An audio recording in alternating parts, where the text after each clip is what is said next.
Hey guys, welcome to this episode, and in this episode we're going to be reacting to can body positive and fitness enthusiasts find middle ground? Massive topic. So if you're new here, my name is Jonathan, I'm a dietitian that supports people who are struggling with binge eating, and let's get straight to it. In an effort to not have challenging conversations in this day and age, it's like, well, you do you, like whatever's best for you, but then what if best for you is actually harmful to yourself and or others? Interesting. I love how they always start these videos with probably the meat of the topic. So let's get started. On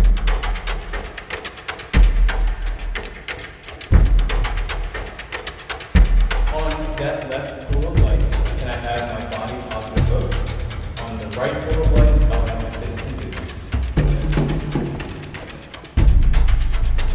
Remember to not step forward unless the stage is reviewed. My health is a top priority in my life. Okay, so I'm kind of glad everyone stepped forward. That reassures me, because if some people actually stayed at the back and said it's not their priority, I'll be a bit worried.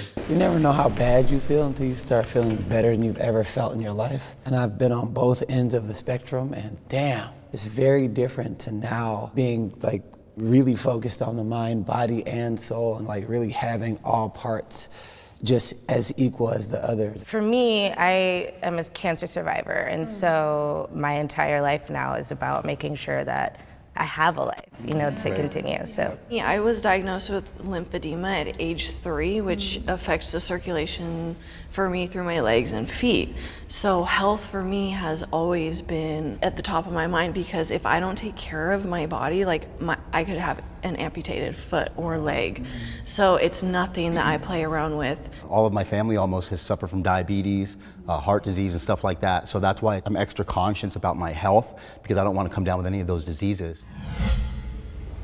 I have a regular workout routine.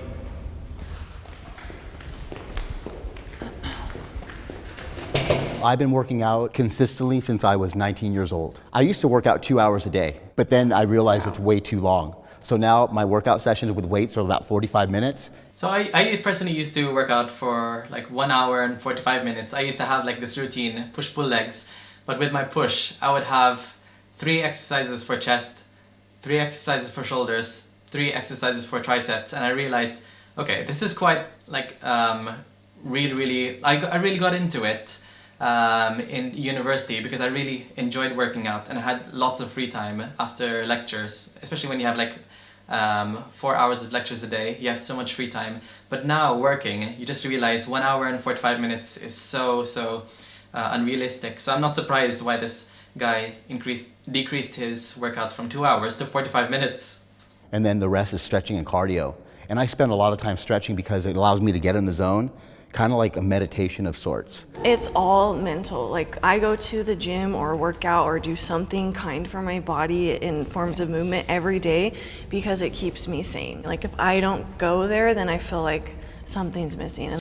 And we need to realize that when we talk about exercise, we're probably trying to relate this to physical activity, because just because you don't have a regular workout routine doesn't mean you're not fit, because you don't have to go do bench press or squats or deadlifts to say you have a regular workout regime. We need to focus on physical activity. You can be walking your dog several times a week, and that's already physical activity. You might be getting more cardio than you ever will compared to someone who's a bodybuilder and never does cardio. So there are different ways of getting exercise, or what I like to prefer to call physical activity. I get a little bit depressed. absolutely.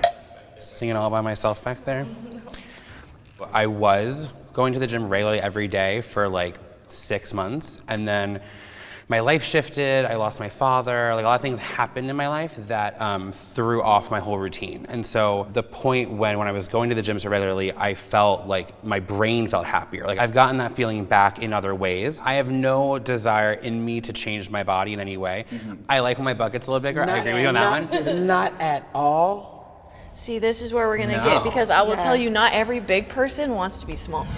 So we need to realize that with exercise, it is a routine. And when his father passed away, correct me if I heard that wrong, but sometimes certain things can pull our routines away, and it's all about priority. And just because you don't exercise doesn't mean that you won't exercise ever again.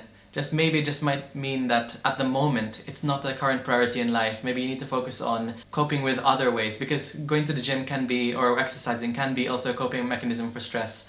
You always hear people who just go to the gym because it helps their depression, improves their mental health.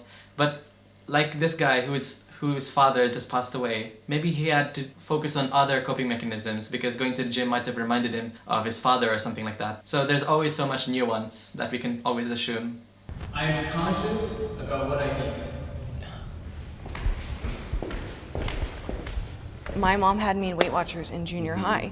Like, so my relationship with food and what I'm putting into my body has been like completely, can we curse, fucked up, like since the very beginning. I've had a severe sugar addiction since I was a kid. And it, like the binge eating, like it makes you feel like everything, I can't have this is the enemy. So when I see it and I can have it, I'm like, oh, I want to eat it all. Every day I wake up, I have a green smoothie. I'm always very conscious of like what I'm putting into me, which I think is, I'm just gonna say the controversial statement, I think is something that people would never think is true based off the size of my body. There's so much studies that are coming out, like in terms of like your microbiome, like the microbiome that you have, like you can literally eat green smoothies and eat like everything you're supposed to be eating and not lose the weight because you have an imbalance in your microbiome. And then people who are thin, they're just really thin, but they eat McDonald's every day. That's actually really interesting, and actually that is true. Just because you take part in healthy behaviors, like the guy who was just having green smoothies for his breakfast, he might be at a higher BMI range, but maybe his gut microbiome might be much, much healthier than someone who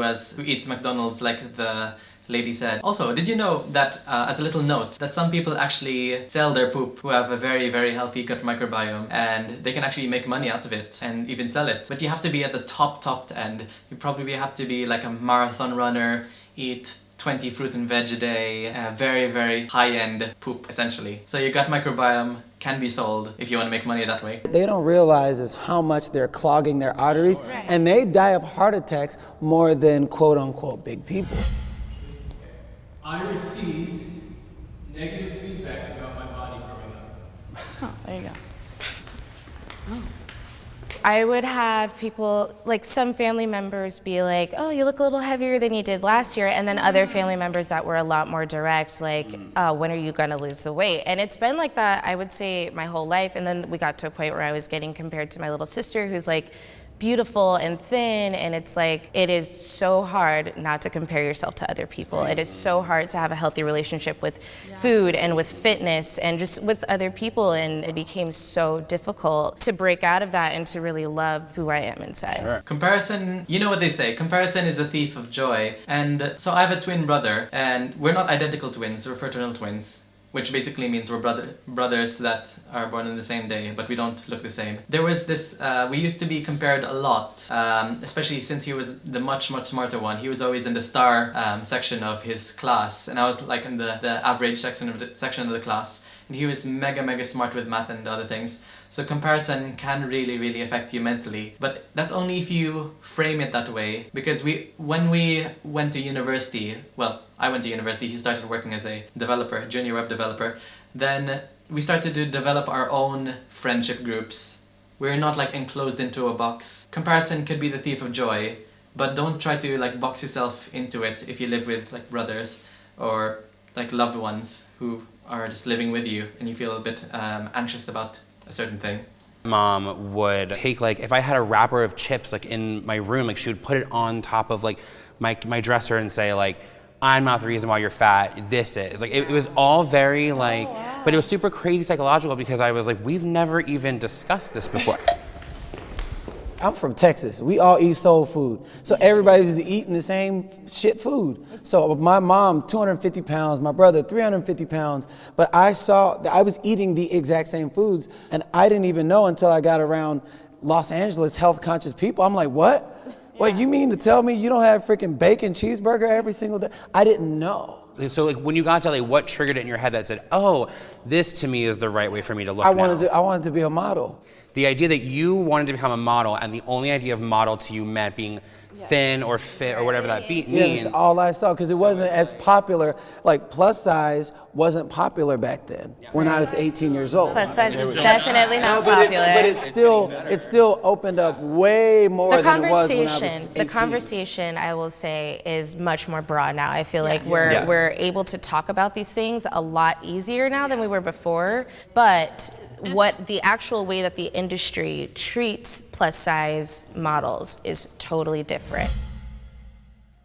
Sometimes people use being body positive as an excuse not to take care of themselves. Want to hear about this? This question makes me very passionate. This is really big for me because I've been like come for from other body positive influencers, but I feel Okay, this could be a bit mean, but I can't stop thinking about it. I keep on noticing the guys' sweaty armpits, and I'm only saying that because I used to really struggle with that, especially when I lived in the Philippines. So if I was there, I would be also having sweaty armpits because I'd feel very nervous and trying to, especially when there's a camera in front of you, where like millions of people would be watching Jubilee. like that messages other people put out are very dangerous to a young woman who thinks that it's okay. I don't care what size you are, it's not okay to sit and eat cheeseburgers and ice cream all day. Like, that has nothing to do with your size. Yeah. I think there's a difference between acceptance and agreement. So like you can accept your body and be in disagreement with the health situation that you have, right? Like we hear fit experts always saying, be skinny, lose weight, that's the healthy way to do it. Like, So, how but could we you never love your say, body if you're fat? At least we don't say, be fat because it's better for your heart, it's better for your soul, it's better for your, you know what I mean? Honestly, even what you just said, like body acceptance versus body agreement, like to you, you might see one of us and be like, oh, they accept their bodies, but I'm sure they don't agree with what it looks like. I mean, I wouldn't know unless I talked with someone, but like whatever the number, like whatever like is coming up in terms of like, you know, when you go to the doctor, like at the end of the day. No, let's not even But start. even better, as fit people, when you see a person who is overweight or fat or obese, however you want, whatever term you want to use, what's the first thing that happens in your head? Do you think like, oh, like it's great that they accept themselves, but they could use to lose weight? Or what is your first thought when you see something? My very first thought, no one's like born that way. So you like there's habits and things that you observe But from you actually can be childhood and born family. with that. Say, like, So I kind of disagree with that. So like technically people can be born that way. You just grow, because there are so many things that dictate your body weight. So like your genes could cause you to eat a little more than usual, not really listen to your hunger cues. There's even this thing, probably not as relevant to this talk, but there's this thing called Prader-Willi syndrome. So Prader-Willi syndrome is where you grow up and then you can't really feel you recognize your hunger cues. You just keep on eating and eating and eating, and that's one of the many genes that can cause you to be overweight or obese category. eat the exact same thing and be two different people. It could be how you're raised, parenting and stuff like that. I didn't really know what to expect today. I didn't know how the body positive individuals were going to come across. I didn't know if they were for a healthy lifestyle or not, but I think it's beautiful that you guys acknowledge how important it is to keep yourself healthy. So there's this thing, I just want to quickly note that there's a study by Matson et al. Where there is truth, you can be metabolically healthy.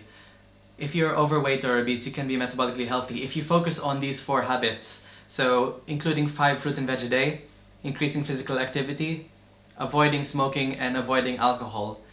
Because if you focus on all of these, even though you're overweight or obese, you're much more healthier metabolically. By metabolically, I'm talking about cholesterol, blood sugars, heart health, blood pressure, and all those kinds of things, than someone who is underweight, who drinks, smokes, takes drugs, and just doesn't participate in like much healthy eating behavior, such as very little fruit and veg, eating McDonald's, like the lady said.